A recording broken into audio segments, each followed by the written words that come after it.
So చాలామంది JNTUH students, అది BTech వాళ్ళైనా కానివ్వండి, బీఫార్మసీ వాళ్ళైనా కానివ్వండి, వచ్చేసరికి ఫస్ట్ అటెంప్ట్లో పాస్ అయ్యే వాళ్ళు ఉంటారు, సప్లీలు రాసి పాస్ అయ్యే వాళ్ళు ఉంటారు, ఫోర్త్ ఇయర్లోపు కంప్లీట్ చేసేవాళ్ళు ఉంటారు, ఫోర్త్ ఇయర్ అయ్యాక కూడా అడ్వాన్స్ సప్లీలు రాసి పాస్ అయ్యేవాళ్ళు ఉంటారు.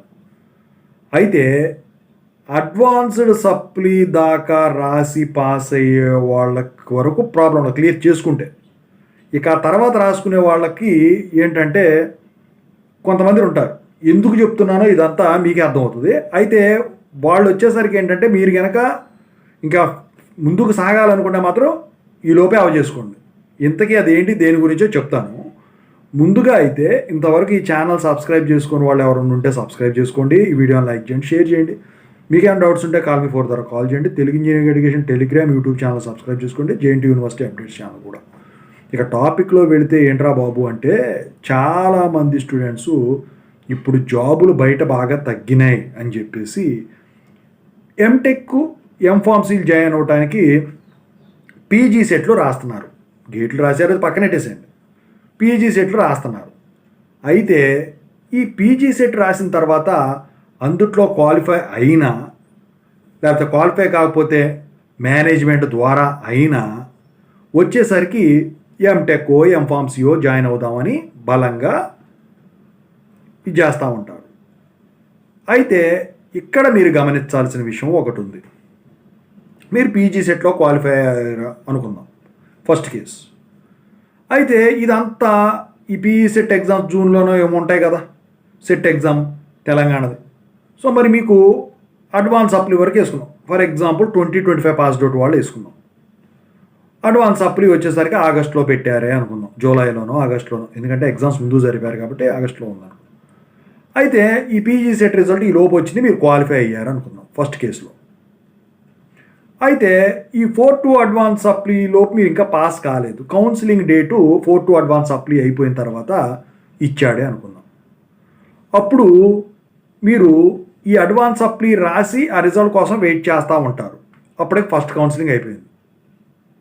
అయితే మీరు క్వాలిఫై అయిపోయారు, మరి కౌన్సిలింగ్కి షెడ్యూల్ వచ్చింది, ఫస్ట్ కౌన్సిలింగు, మీరు అటెండ్ కాలేరు. మరి నేను రాసి ఉన్నాను, నేను పాస్ అవుతానని నమ్మకం ఉన్నా, ఒకవేళ పాస్ కాదు అనుకున్నా, మరి ఇక్కడ కౌన్సిలింగ్కి అలౌ చేస్తారా? ఫస్ట్ కేసులో పొరపాటును కూడా అలౌ చేయరు. పీజీ సెట్ ద్వారా కౌన్సిలింగ్కి వెళ్ళాలంటే బీటెక్ వరకు అన్ని రిక్వైర్డ్ డాక్యుమెంట్స్ కావాల్సిందే. ముఖ్యంగా పీసీసీఎంఎం, ఓడి అప్పుడే అడగరలే కానీ, అది ఓడి కౌన్సిలింగ్లో అడగరు కానీ పీసీసీఎంఎం కంపల్సరీగా కావాల్సిందే. 10th క్లాస్ సర్టిఫికేట్ కంపల్సరీ కావాల్సిందే. ఇంటర్ సర్టిఫికేట్ కంపల్సరీగా కావాల్సిందే. స్టడీ సర్టిఫికేట్లు ఎలాంటి, ఏమన్నా ఇన్కమ్ సర్టిఫికేట్లు ఎలాంటి, అవి కూడా కావాల్సిందే. ఇన్కమ్ సర్టిఫికేట్ ఏముంది వచ్చేస్తుంది, కానీ ఇక్కడ మీకు ఈ సబ్జెక్టు కాకుండా మరి మీకు ఇవ్వరు కదా. ఇది ఫస్ట్ కేసు. ఈ రెండో కేసు మేనేజ్మెంట్ ద్వారా జాయిన్ అవుదాం అనుకుంటాం, అంటే కౌన్సిలింగ్తో మీకు పని లేదు. ఇంకా చెప్పాల్సినవి చాలా ఉన్నాయి. సో కౌన్సిలింగ్తో మీకు పని లేదు. అయితే అప్పటికి మీకు సబ్జెక్టులు కాలేదు. మరి మేనేజ్మెంట్ అంటే కౌన్సిలింగ్లు మొత్తం అయిపోయాక కూడా లాస్ట్ డేట్ వరకు వాళ్ళు సర్టిఫికెట్ల వెరిఫికేషన్ యూనివర్సిటీలో చేసే వరకు కూడా జరుగుతూనే ఉంటుంది. ఈ లోపు 4-2 అడ్వాన్స్డ్ సప్లీలో మీరు సబ్జెక్టులు కనుక కవర్ చేసుకొని సర్టిఫికెట్లు తెచ్చుకున్నారనుకోండి, మేనేజ్మెంట్ ద్వారా జాయిన్ అవ్వచ్చు. ఆ తర్వాత యూనివర్సిటీకి వాళ్ళు సబ్మిట్ చేసుకుంటారు. ఒకవేళ మీ కాలేజీలోనే మళ్ళీ ఎంటెక్ ఎంఫార్మసీ జాయిన్ అవుదాం అనుకుంటే వాళ్ళు సర్టిఫికెట్లు అట్టి పెట్టుకొని వాళ్ళే ఆ ప్రాసెస్ అంతా చూసుకుంటారు. అయితే మీ అదృష్టం బాగుందనుకోండి, స్పాట్ కేటగిరీలో కనుక మళ్ళీ కౌన్సిలింగ్ షెడ్యూల్ చేశారనుకోండి, అప్పుడు మీరు క్వాలిఫై అయ్యి ఉన్నారనుకోండి అప్పటికే, సో కౌన్సిలింగ్లోనే కన్వీనర్ కోటాలోనే మీకు సీట్ దొరుకుతుంది. అయితే మేనేజ్మెంట్ కోటా ద్వారా వచ్చేసరికి 4-2 అడ్వాన్స్ సప్లీలు కనుక అవ్వలేదంటే మాత్రం ఇక మళ్ళీ ఏ సెమ్లో సబ్జెక్టులు ఉన్నాయో ఆ సబ్జెక్టులో ఎగ్జామ్స్ అప్పుడు జరగకపోతే మళ్ళీ సెమిస్టర్ వెయిట్ చేయాల్సింది. పీజీ సెట్ మీరు రాసి, పీజీ సెట్ పక్కన పెడితే మీరు మేనేజ్మెంట్ ద్వారా జాయిన్ అవ్వాలన్నా 1 year ఆగాల్సింది. ఇది రెండో రకం. ఇక అసలైన ఇంపార్టెంట్ కేసు ఒకటి ఉంది. చాలామంది 2 సబ్జెక్టులు 3 సబ్జెక్టు 30-23 గ్రేస్ మార్క్స్ బీటెక్ వాళ్ళకు, ఎంఫార్మసీ వాళ్ళకి 10-8 ఏమి ఇచ్చారు. అయితే 2 సబ్జెక్టులు కనుక్కోండి, ఫర్ ఎగ్జాంపుల్ గ్రేస్ మార్క్స్కి అప్లై చేశారు. మరి కౌన్సిలింగ్ జరుగుతుంది. గ్రేస్ మార్క్స్ రాలేదు. గ్రేస్ మార్క్స్ యాక్సెప్టెన్స్ వచ్చిందా రాలేదో తెలియలేదు. మరి అప్పుడు పరిస్థితి ఏంటి? సో గ్రేస్ మార్క్స్ అప్లై చేసిన తర్వాత 70 నుంచి 80 రోజులు పడుతుంది.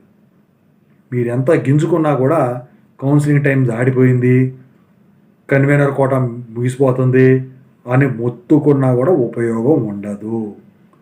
ఇక సెకండ్ కౌన్సిలింగ్ వరకు లోపు కనుక మీకు పీసీసీఎంఎం గ్రేస్ మార్క్స్ ద్వారా అప్లై చేస్తే సబ్జెక్ట్ ఎగ్జామ్షన్ అనేది అప్పుడు మీకు ఈ సీట్ అనేది దొరుకుతుంది.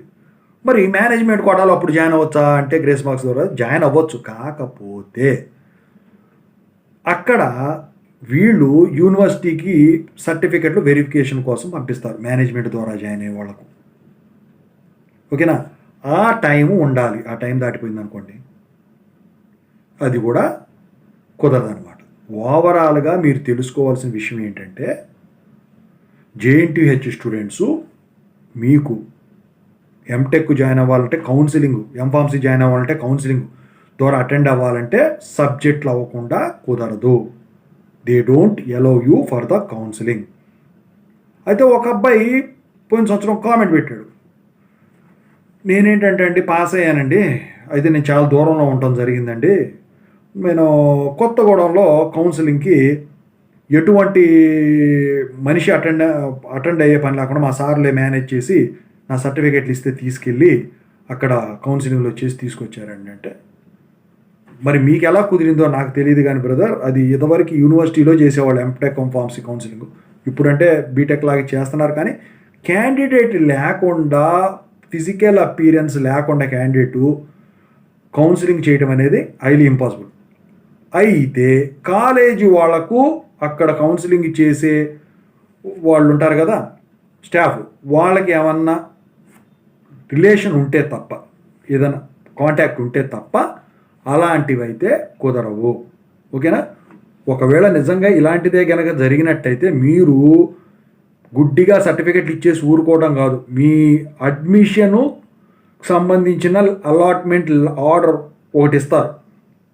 ఆ అలాట్మెంట్ ఆర్డర్ అనేది ఖచ్చితంగా తీసుకొని మీ ఇంట్లో పెట్టుకోండి. లేకపోతే ఏంటంటే మీరు దెబ్బ అయిపోతారు తీవ్రంగా. అవన్నీ నేను చెప్పకూడదు ఇక. ఓకేనా?